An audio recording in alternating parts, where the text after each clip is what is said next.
Okay students, good morning. कल अपन ने why do we fall ill का फर्स्ट वीडियो डिस्कस किया था, जिसमें हेल्थ की डेफिनेशन देखी थी,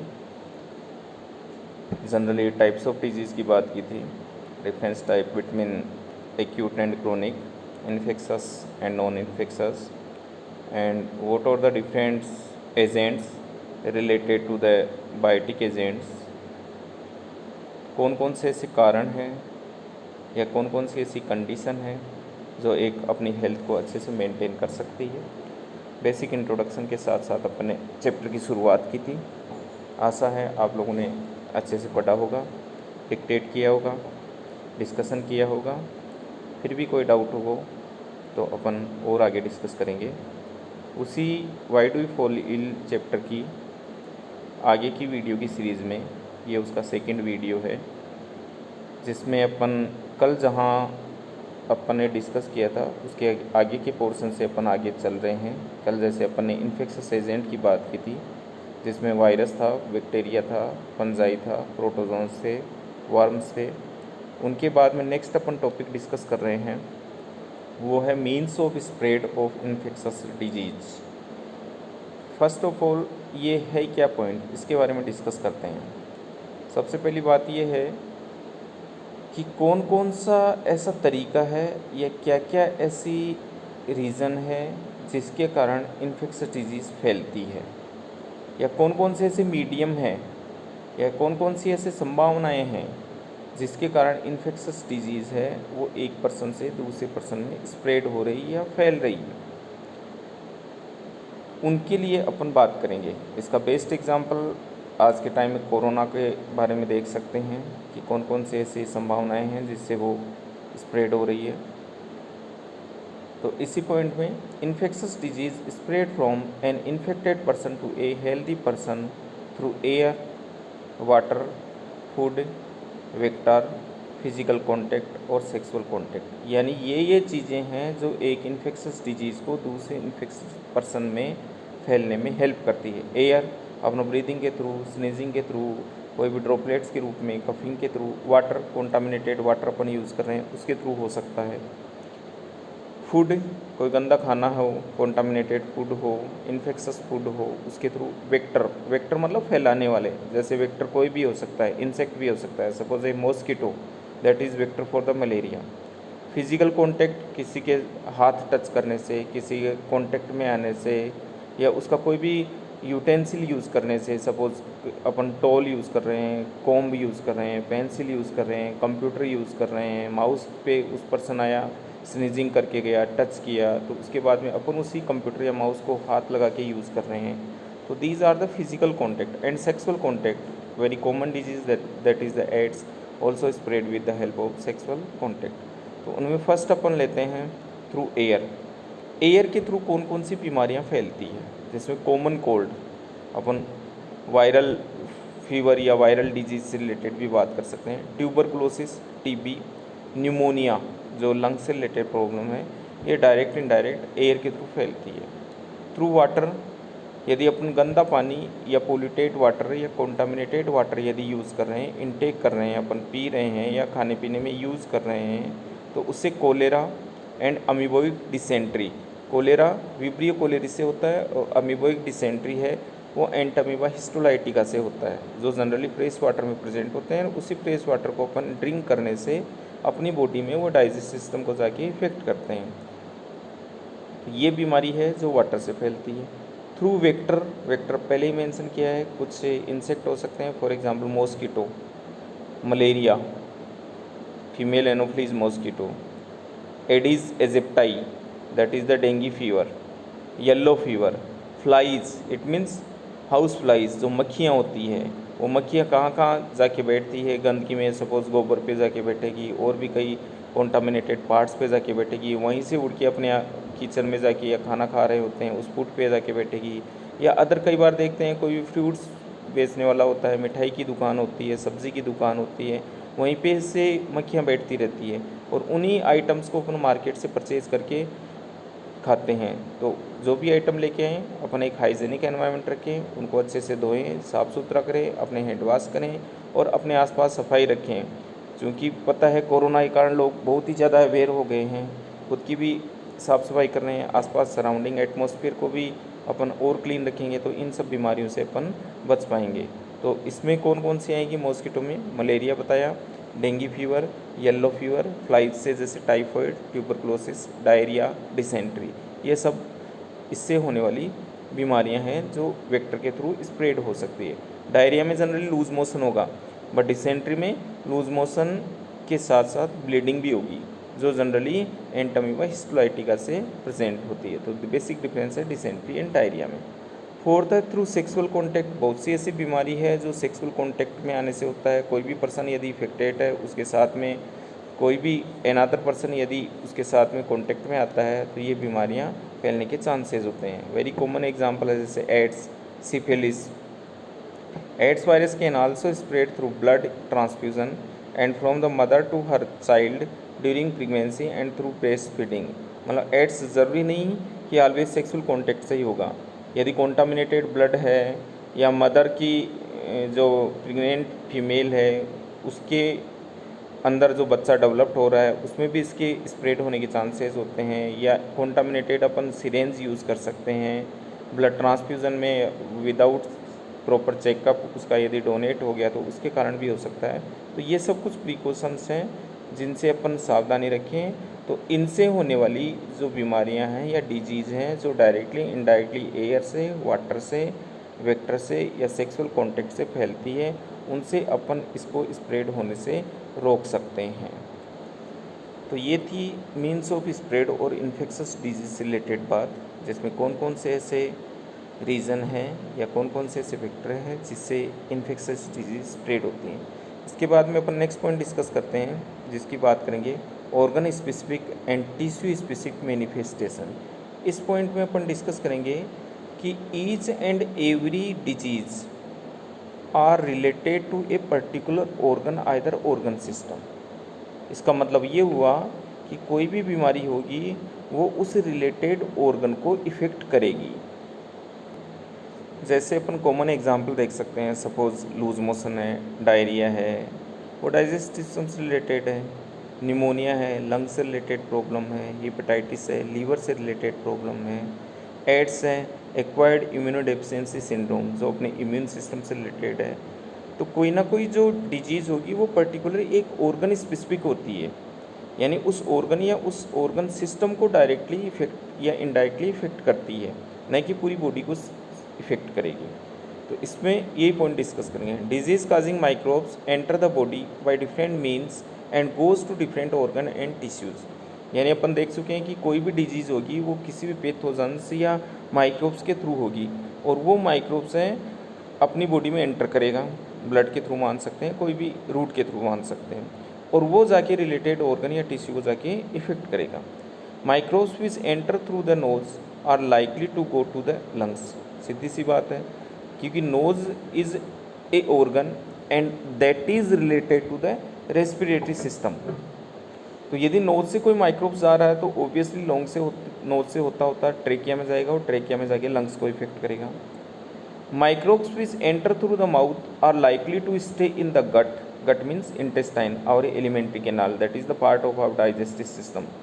bacteria which cause typhoid, for example salmonella typhi, और liver bacteria which cause jaundice.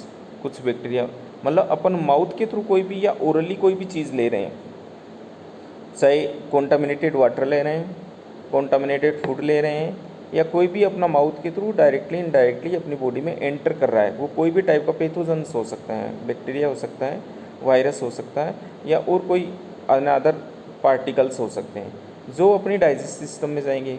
और डाइजेस्टिव सिस्टम से रिलेटेड जो भी ऑर्गन है, फॉर एग्जांपल स्टार्टिंग हो जाएगी आपके माउथ से, बक्कल कैविटी हो गया, ट्रेकिया हो गया, oesophagus, stomach, then intestine, may be small intestine, may be large intestine, उनको डायरेक्टली और इनडायरेक्टली जाके उसको इफेक्ट करेगा और उसमें जाके प्रॉब्लम करेगा। तो जैसे अपन गंदा पानी यूज़ कर रहे हैं या गंदा खाना यूज़ कर रहे हैं तो टाइफॉइड हो सकती है, क्योंकि वो उसके थ्रू जाके, अपने माउथ के थ्रू जाके अपनी डाइजेस्ट सिस्टम को इफेक्ट कर रहा है। ऐसे ही जॉन्डिस हो सकता है गंदा खाना या पानी पीने से, जो जाके लीवर को इफेक्ट करेगा। कुछ कई बार क्वेश्चन बन जाता है कि jaundice affected which organ of the body, तो इसका आंसर जनरली लीवर होता है। तो ये कुछ पर्टिकुलर डिजीज़ है जो पर्टिकुलर ऑर्गन या सिस्टम को इफेक्ट करते हैं। Next point, virus which cause AIDS enter the body through sexual organ during sexual contact and spread through the limb to all the parts of the body and damage the immune system। Very common example है, ads का नाम सुना होगा आपने। इसकी full form देंगे acquired immuno deficiency syndrome. Immuno means immune system, deficiency means कमी करना, उसमें एक तरह से उसका लॉस करना, यानी किस सिस्टम का लॉस करेगा, अपना इम्यून सिस्टम का लॉस करेगा। और इसका वायरस भी है, वो है HIV वायरस, यानी ह्यूमन इम्यूनो डेफिशिएंसी वायरस। कौन सा वायरस, जो ऐसा वायरस जो अपने ह्यूमन का इम्यून सिस्टम को डेफिशिएंसी करता है। तो सीधी सी बात है, जैसा नाम है वैसा ही वर्क करेगा। और अपना इम्यून सिस्टम क्या है, वो that is fight against the antigen, यानी रोग प्रतिरोधक क्षमता, अपनी बॉडी में एक तरह से एंटीबॉडी प्रोड्यूस करता है, और वो एंटीबॉडी किसी भी एंटीजन के अगेंस्ट में फाइट करने में हेल्प करता है। तो ये जो वायरस है वो अपनी बॉडी में सेक्सुअल कॉन्टैक्ट के थ्रू अपनी बॉडी में एंटर करता है, लिम्फ या ब्लड के थ्रू वो जनरली बॉडी पार्ट में एंटर करके अपने इम्यून सिस्टम को डिस्टर्ब करता है, जिससे अपने में अदर जो भी प्रॉब्लम होगी, वीकनेस वगैरह या और जो भी प्रॉब्लम होगी, क्योंकि अपना इम्यून सिस्टम वीक हो गया तो और भी बीमारियां होने के चांसेस इसमें पॉसिबल हो जाते हैं या बढ़ने के चांसेस रहते हैं। Virus which cause Japanese encephalitis, brain fever enters the body through mosquito bites and goes and infect the brain।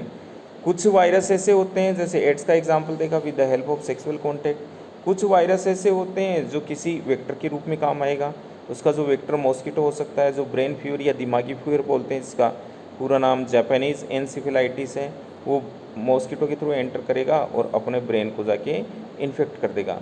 तो ये कुछ रिलेटेड एग्जाम्पल्स हैं जो पर्टिकुलर डिजीज़ होती है वो पर्टिकुलर ऑर्गन या सिस्टम को जाके इफ़ेक्ट करते हैं, और उनसे रिलेटेड ऑर्गन ही जाके इफ़ेक्ट होगी, न कि उसका अदर ऑर्गन पे जाके उसका इफ़ेक्ट पड़ेगा। तो कई बार क्वेश्चन बनता है, एक कॉलम में दे देते हैं कि भाई नेम ऑफ द डिजीज़, और अनदर कॉलम में मेंशन होगा ऑर्गन्स, तो उनको मैचिंग करना होता है, या उस तरीके से कई बार क्वेश्चन बन जाते हैं। तो इसमें अपन ऑर्गन स्पेसिफिक या टिश्यू स्पेसिफिक मैनिफेस्टेशन का मीनिंग होता है कि पर्टिकुलर डिजीज़ होती है वो पर्टिकुलर ऑर्गन या एक ऑर्गन सिस्टम से रिलेटेड होगी, वो उस ऑर्गन या ऑर्गन सिस्टम को ही जाके इफ़ेक्ट करेगी। इसके बाद में अपन नेक्स्ट पॉइंट पे आते हैं, जिसका नाम है प्रिंसिपल ऑफ ट्रीटमेंट। भाई दो थिंग्स अपन देख रहे हैं, एक प्रिवेंशन वर्ड सुना होगा, एक ट्रीटमेंट वर्ड सुना होगा। एक स्लोगन है, prevention is better than cure. Cure means treatment. अपने को कोई बीमारी हो और हो जाने के बाद उसका इलाज कराएं, तो सबसे बड़ी बात है कि इलाज कराने की या ट्रीटमेंट लेने की ज़रूरत ही नहीं पड़ी। जैसे मान लो कोरोना चल रहा है, सबसे प्लस पॉइंट क्या हो कि कोरोना हो ही नहीं, होगा तब ट्रीटमेंट की ज़रूरत पड़ेगी। तभी ये बना है prevention is better than cure. Means अपन सावधान रहेंगे या बचाव रखेंगे तो अपने को उपचार की ज़रूरत ही नहीं पड़ेगी। बचाव ही उपचार है, वो भी अपने आप में एक ट्रीटमेंट है। यदि मान लो कोरोना चल रहा है, उसके लिए प्रिकॉशन अपन घर में रहें, सेफ रहें, कहीं जाएं तो मास्क का यूज़ करें, लोग जो भी अननोन पर्सन हो उनसे अपन दूरी बना के रखें, सैनिटाइज़र वगैरह का यूज़ कर रहे हैं, अपन पूरा हाइजीनिक एनवायरनमेंट रखें, बिना काम या भीड़ भाड़ वाले इलाके जो भी हैं वहाँ से अपने आप को अवॉइड रखें या प्रोटेक्ट रखें। ये अपना एक प्रिकॉशन हो सकता है। बाय द वे, इतना सब सावधानी रखने के बाद भी कोई रिलेटेड प्रॉब्लम्स है या कोई डिजीज़ यदि हो गई, देन क्या होगा, देन ट्रीटमेंट की ज़रूरत होगी। अब ट्रीटमेंट होगा वो भी पर्टिकुलर स्पेसिफिक होगा, यानी किस तरह की बीमारी है उससे रिलेटेड उसका ट्रीटमेंट होगा, और उससे रिलेटेड ही डॉक्टर है वो एडवाइस करेगा उसकी ट्रीटमेंट देने की या मेडिसिन देने की। जैसे मान लो बैक्टीरियल है से इन्फेक्शन हुआ है तो एंटीबायोटिक देगा, वायरस से इन्फेक्टेड है तो एंटीवायरल देगा, और रिलेटेड प्रॉब्लम्स है तो रिलेटेड उसको मेडिसिन देगा। तो ये अपने आप में कहलाता है एक तरीके से प्रिंसिपल ऑफ ट्रीटमेंट। तो बेटर ये हो कि ट्रीटमेंट की नौबत ना आए, इसके लिए अपन पहले से ही क्या रखें, अपन प्रिकॉशन रहें या प्रिवेंशन रखें। तो उस केस में अपने को ट्रीटमेंट लेने की ज़रूरत नहीं पड़ेगी। फिर भी हो गया तो उसके बेस पे डॉक्टर को जाएंगे, दिखाएंगे, अपने साइंस और सिम्टम्स होंगे, उसके बेस पे डिसाइड करेगा। अदरवाइज साइंस सिम्टम्स नहीं हुआ, उसकी पर्टिकुलर जांच होगी, टेस्ट होंगी, उनकी रिपोर्ट आएगी, उसके बेस पे डॉक्टर एडवाइस करेगा और उसका ट्रीटमेंट देगा। तो the treatment of infectious disease consist of 2 steps. They are to reduce the effect of the disease, means symptoms, and to kill the microbes which cause the disease। यानी treatment के भी अपन 2 point में discuss कर सकते हैं।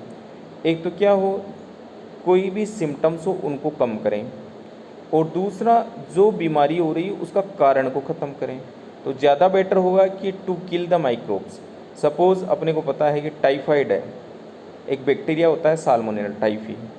Typhoid के कारण कई सिम्टम्स आते हैं, जैसे फीवर आना, कफिंग आना, टायर्डनेस आना, these are the basically symptoms. तो बेटर ये होगा कि अपनी बॉडी में जो टाइफाइड करने वाला बैक्टीरिया है साल्मोनेला टाइफी, उसको डिस्ट्रॉय करें, न कि सिम्टम्स को डिस्ट्रॉय करें। सिम्टम्स को डिस्ट्रॉय करेंगे तो वो शॉर्ट टाइम के लिए होगा, देन उस मेडिसिन का असर खत्म हुआ और वापस वो सिम्टम्स डेवलप्ड हो गए। यदि अपन डायरेक्ट उस बैक्टीरिया को किल कर देंगे तो बैक्टीरिया के कारण ही सिम्टम्स आ रहे थे, तो उस बैक्टीरिया के डिस्ट्रॉय होने के कारण वो डिजीज़ कम्प्लीटली क्योर हो जाएगी। तो फर्स्ट पॉइंट से ज़्यादा या फर्स्ट ट्रीटमेंट से बेटर क्या होगा, जो रूट है या जो उसकी जड़ है उसको ख़त्म करना, न कि पर्टिकुलर सिम्टम्स और साइन को अपन डिस्ट्रॉय कर रहे हैं। तो first point, to reduce the effect of the disease, this can be done by taking medicine to bring down the effects of the disease like fever, pain और loose motion etcetera, and by taking bed rest to conserve our energy. यानी ये अपने आप में क्या हो गया, symptoms को ख़त्म करने का ट्रीटमेंट। बट मान लो वो मेडिसिन ली, रेस्ट किया, तब तक अपने को रिलीफ मिला, वापस मेडिसिन का इफेक्ट ख़त्म हुआ, रेस्ट अपना फिनिश हुआ, वापस वो फिर टायर्डनेस आ गई, फीवर आ गई, पेन आ गया। तो कोई ना कोई प्रॉब्लम थी, कोई ना कोई रिस्पॉन्सिबल कोज था, कोई ना कोई पैथोजन्स का इन्फेक्शन था जिसके कारण अपने में ये प्रॉब्लम आई। तो बेटर ये होगा कि अपन नेक्स्ट स्टेप लें, और नेक्स्ट स्टेप लें तो उस केस में अपन उस किल माइक्रोब्स को ही डायरेक्टली जाके किल करें, वो ज़्यादा बेटर होगा। तो to kill the microbes, this can be done by taking suitable antibiotics and drugs which kills the microbes and the disease is cured. यानी डायरेक्ट उस किल माइक्रोब्स को ख़त्म करना, जैसे अपना जो सिम्टम्स भी फिनिश होगा और वो बीमारी है वो पूरी रूप से, पूर्ण रूप से जड़ से या रूट लेवल से वो जाके फिनिश हो जाएगी। तो ये अपने आप में अपन डिस्कस कर सकते हैं कि प्रिंसिपल ऑफ ट्रीटमेंट क्या होता है। इसके बाद में नेक्स्ट पॉइंट डिस्कस करेंगे अपन प्रिंसिपल ऑफ प्रिवेंशन। ज़्यादा बेटर हो कि अपने को ट्रीटमेंट लेने की ज़रूरत ही नहीं पड़े, अपन प्रिवेंट ही रहे, प्रिवेंशन रखें तो अपने आप ही कोई डिजीज़ नहीं होगी। प्रिंसिपल ऑफ प्रिवेंशन में अपन 2 पॉइंट डिस्कस करेंगे। एक अपन general way of principle prevention रख सकते हैं, एक स्पेसिफिक वे ऑफ प्रिवेंशन रख सकते हैं। जनरल में तो वही कॉमन बात आएगी जो अपन जानते हैं कि भाई हाइजीनिक एनवायरनमेंट रखें, कोरोना का मैटर चल रहा है तो उसमें जैसे मास्क वगैरह यूज़ करें, दूरी बना के रखें, सैनिटाइज रखें, बार बार हाथ धोएं, कोई भी मतलब इस तरह की जो भी हैं, हेल्दी डाइट यूज़ करें, पोल्यूटेंट एरिया से बचें, कॉन्टामिनेटेड वाटर वगैरह या फूड को अपन इनटेक न करें। बट स्पेसिफिक होगा उसमें पर्टिकुलर वैक्सीनेशन से रिलेटेड होगी। जब बचपन में अपन चाइल्डहुड थे कुछ वैक्सीन यूज़ कर रहे थे, जैसे पोलियो का नाम सुना होगा, पोलियो ड्रॉप थी 2 बूंद ज़िंदगी की, या मीजल्स थे, डीपीटी थी, या डिफरेंट टाइप्स के जो वैक्सीन थे वो अपन यूज़ कर रहे हैं।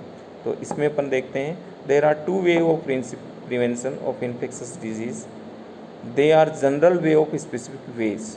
First, a general way of prevention. Public hygiene is most important for prevention of infectious disease. Proper and sufficient food for everyone will make people healthy to resist infection. Airborne disease can be prevented by living in conditions that are not crowded. Waterborne disease can be prevented by providing safe drinking water. Vector-borne disease can be prevented by providing clean environment। यानी सीधी सी बात है, जो चीज़ या जो बीमारी जैसे हो रही है उनसे अपन बचें। एयरबोर्न डिजीज़ हो रही है तो अपन भीड़ भाड़ वाले या जो पोल्यूशन एरिया वाला एरिया है वहाँ पर अपन नहीं जाएं। वाटर बोर्न डिजीज़ हो रही है तो अपन क्लीन वाटर यूज़ करें या सेफ ड्रिंकिंग रखें अपन। कोई वेक्टर बोर्न है, जैसे मान लो रेनी सीजन है, मॉस्किटो वगैरह स्टोरेज वाटर में अपने एग होते हैं वो डेवलप करते हैं, प्रोजेनी डेवलप करते हैं, या ब्रीडिंग पीरियड होता है, तो आसपास का जो एरिया होता है वहाँ एक तरह से स्टोरेज नहीं होना चाहिए वाटर। नालियाँ वगैरह प्रॉपर साफ़ होनी चाहिए, उनमें प्रॉपर जो भी केमिकल्स या पेस्टिसाइड्स वगैरह का यूज़ करना चाहिए जिससे उनका ज़्यादा प्रोजेनी डेवलप नहीं हो। तो ये सब एक जनरल वेज हैं जिनसे अपन प्रिकॉशन रख सकते हैं, तो अपने आप ही बीमारी होने से बच सकते हैं। सेकेंड है specific way of prevention. The specific way of prevent infectious disease is immunization by taking vaccine. Vaccine provide immunity from infectious disease like tetanus, diphtheria, whooping cough, measles, polio. अब यहाँ पर एक टर्म आ रहा है immunisation और vaccinisation. यानी immunisation का मतलब अपने आप को इम्यून सिस्टम डेवलप करना, और इम्यून सिस्टम अपनी चाइल्डहुड स्टेज होती है, बचपन होता है, उस समय डेवलप्ड होता है। तो बचपन में अपने टीके लगे थे और उन टीकों में या जो था उसमें वो जो कोई भी बैक्टीरिया या कोई भी वायरस था उसका एक्सट्रैक्ट था डेड फॉर्म में। यानी अपन ने जो पोलियो ड्रॉप ले रहे थे उस पोलियो ड्रॉप में पोलियो को फैलाने वाला वायरस का इनएक्टिव एक्सट्रैक्ट था। तो अपनी बॉडी में पोलियो जाएगा, पोलियो को वायरस जाएगा और उसके अगेंस्ट में एंटीबॉडी बन जाएगी। इन फ्यूचर यदि मान लो बॉडी में वो सेम वायरस अब यदि अपने को इफेक्ट किया तो वो वायरस के अगेंस्ट में एंटीबॉडी ऑलरेडी प्रिपेयर है। तो ये एक तरीके से वैक्सीनेशन या इम्यूनाइजेशन है, जिससे अपनी बॉडी में कोई भी बैक्टीरिया वायरस के अगेंस्ट में क्या कर रहे हैं अपन एंटीबॉडी डेवलप कर रहे हैं। Our body has an immune system which fights microbial infection. When this system first see an infection microbes it kills the microbes and remember it. So if the microbe enter the body the next time it respond more vigorously. Vaccine mimics the infectious microbes and strengthen our immune system and protect the body from infectious disease.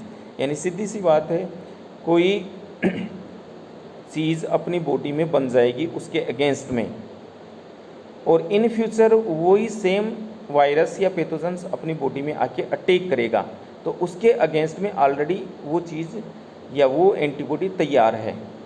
भाई जैसे अपन देख सकते हैं कि terrorist है वो एक antigen का काम कर रहा है और अपनी आर्मी है वो एक एंटीबॉडी का काम कर रही है। तो किसी कारण से मान लो टेररिस्ट अपने बॉर्डर के थ्रू एंटर हो गए। अब यदि एंटर हो गए तो उसके अगेंस्ट में किस एरिया से एंटर हुए, उस एरिया का जो लीक पॉइंट था या वो बाउंड्री में कुछ प्रॉब्लम थी, बाउंड्री में मान लो वो मिस्टेक थी जिसके कारण वो एंटर हुए, वहाँ पर अपने आर्मी तैयार कर दी या तैनात कर दी। तो उस केस में फर्स्ट टाइम में जब टेररिस्ट एंटर हुआ तो उसके अगेंस्ट में आर्मी तैयार की, यानी अपनी फौज तैनात हुई, तो वो एक तरह से एंटीबॉडी हो गई। इन फ्यूचर यदि नेक्स्ट टाइम यदि टेररिस्ट आ रहा है तो उसके अगेंस्ट में बॉर्डर पे ऑलरेडी अपनी आर्मी या फौज तैयार है, तो नेक्स्ट टाइम आने के चांसेस बहुत कम होंगे। बाय द वे आ भी गए तो अपनी आर्मी या जो फौज है उसको ख़त्म कर देगी। तो सेम कंडीशन इस एग्जांपल के थ्रू अपन same condition vaccine, immunisation, vaccination या एंटीजन के रूप में दे सकते हैं। यानी कोई भी, जैसे पोलियो का एग्जाम्पल बताया मैंने, पोलियो की अपन ने बचपन में 5 साल से पहले के छोटे बच्चे थे उनको अपन पोलियो ड्रॉप देते हैं, तो पोलियो ड्रॉप देते हैं तो उस ड्रॉप में पोलियो की दवा नहीं होती, वो उसका वायरस होता है, और वायरस जाके वायरस के अगेंस्ट में उस बच्चे में एंटीबॉडी तैयार हो जाती है।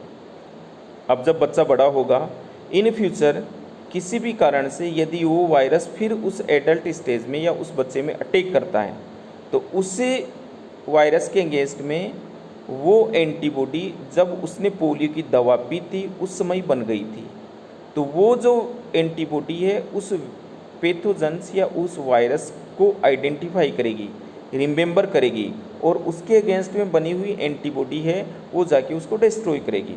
तो इस तरीके से अपनी बॉडी में ये वैक्सीनेशन, इम्यूनाइजेशन है वो अपनी बॉडी को प्रोटेक्ट करता है और हेल्प करता है, जिससे अपनी बॉडी ज़्यादा से ज़्यादा प्रोटेक्ट रहती है और किसी भी तरह के पैथोजन से अटैक होने से या इन्फेक्शन होने से बचती है। तो ये था अपना second video, why do we fall ill, जिसमें अपन ने जनरल बातें देखी, ऑर्गन मैनिफेस्टेशन की बात की, प्रिंसिपल ऑफ प्रिवेंशन की बात की, प्रिंसिपल ऑफ ट्रीटमेंट की बात की।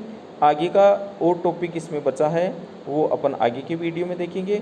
तब तक जो दोनों वीडियो हैं उनको अच्छे से डिस्कस करना, अच्छे से रीड करना और उसमें कॉपी में अपने नोट्स के रूप में उसको तैयार करना। जब भी क्लासेस वगैरह ओपन होगी आपका ये एज ए होमवर्क भी है और बुक्स वगैरह मिल गई है। रिलेटेड जो भी क्वेश्चन दिए हुए हैं उनको आप अच्छे से पढ़ के रीड करके उनके क्वेश्चन के आंसर भी करेंगे। Thank you.